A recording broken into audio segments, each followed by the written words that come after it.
Siyabingelela mbukelo khona ekhaya.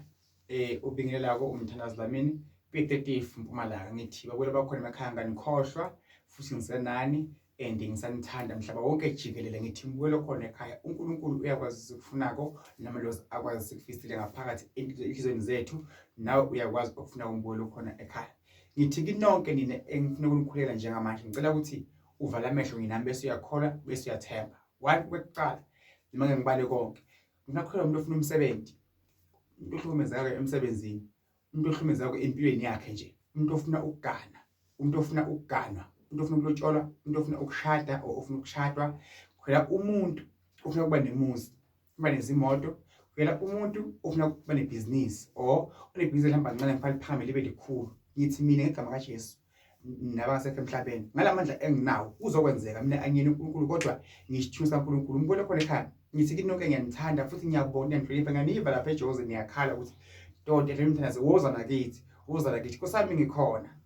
Ngisabuke indawo ekahle engisebenzela kuyona ngoba ngisakayitholi le bengikuyo ngirenta kuyo inkinga engibe nayo inemsindo ending. Kunesiphithiphi ngifunda nje ngathi ithulekile so ngiza eGoli. So ke ngithi kinonke nilese nginibize lapha njengamanje. Abaseyibhedlela, abasemajele. Mina nginesiphiwo ngiyeva ukuthi ngizoba rich. Uba rich yini? Ukuthi nothi ukhala kumuntu uthole lokufunako. Nakho neklaba kube khona into okhala kuyo. Kubalesha kusiya uba nemali eningi no ugcine stress. Uba rich ukuthi ungeswele. Mbukelo khona ekhaya. So ke nami ngeke ngiswele manje khona nini. Ngizosola kanjani nini khona? Nini ngizongilelela lapho nginenkinga khona. So nani anikwazi ukuhlupheka mina ngikhona ngumprofeti, ngimphakaza kaNkulunkulu, ngiyithunisa uNkulunkulu. Kanti uNkulunkulu akasho ngimi ukuthi lo muntu ogula kulo msize kanje aphile. Lo muntu uzothola umsebenzi akenze kanje aphile. Futhi angiyina la angithunywa kahle uNkulunkulu. So nami futhi emagama anibona abantu bama futhi nihlupheka nini khona. Ngithi mbukelo khona ekhaya vala amehlo njengamanje. uNkulunkulu ongcwele egameni laJesu. Nawumbukelo khona ekhaya ulahlile ithemba, akasanathemba, akasazi mina kumabheke. Ngithi mina njengamanje egameni laJesu umbukelo khona ekhaya. Lama holiday lawa azawudlula akathole umsebenzi, akashadwe, akalotsholwe, akabe nemuzi, akahloniphe indoda yakhe, ahloniphe umyeni wakhe, hloniphe unkosikazi wakhe, hloniphe igirlfriend yakhe, hloniphe boyfriend yakhe. Mbukelo khona ekhaya sakhisa lemizi Nkosi yamakhosi. uNkulunkulu wezulu moya ongcwele siphethwe nguwe Nkosi yamakhosi ngibakho Jehova namandla. Nawumbukelo khona ekhaya ngekuthemba nangekukholelwa yonke into esengikhuluma njengamanje izokwenzeka uze phakathi. Amen.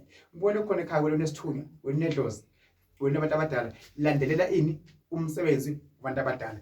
Uyithule ukhulekile umuntu ojabulile. Ngithi mbukelo khona ekhaya klinika ekhaya lakho, klinika igceke lakho, phamisa isithunywa, lungisa ibhizinisi lakho, lungisa umuzi wakho, zilungise wena okuningi kungaphinyuka lona wathi ngabe igirlfriend or uthiwa iboyfriend ingaphinyuka lo iphinyuke ube uzamile kungachamula wazama kwala kona lo abethi yamzama wayengayingene. Yonke into masoke wayithola ungayiyeka lula kulikhulu futhi uyithole. Ngibona khona ekhaya I promise you ngiyakuthanda kakhulu. Asithule kubule ini ama video kaMthandazi Dlamini unyaka uzofunda. God bless you. I love you. Hallelujah.